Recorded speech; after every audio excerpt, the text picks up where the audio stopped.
سورۃ الشمس، اللہ کے نام سے جو سراسر رحمت ہے، جس کی شفقت ابدی ہے۔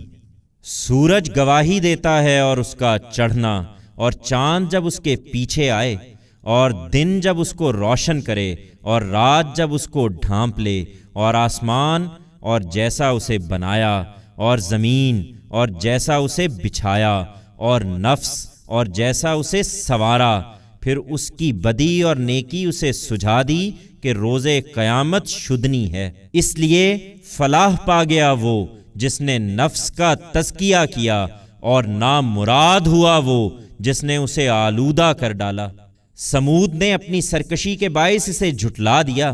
جب ان کا سب سے بڑا بدبخت اٹھ کھڑا ہوا تو اللہ کے رسول نے انہیں متنبہ کیا کہ اللہ کی اس اونٹنی اور اس کے پینے کی باری سے خبردار رہو، مگر انہوں نے اسے جھٹلایا اور اونٹنی کی کوچیں کاٹ دیں۔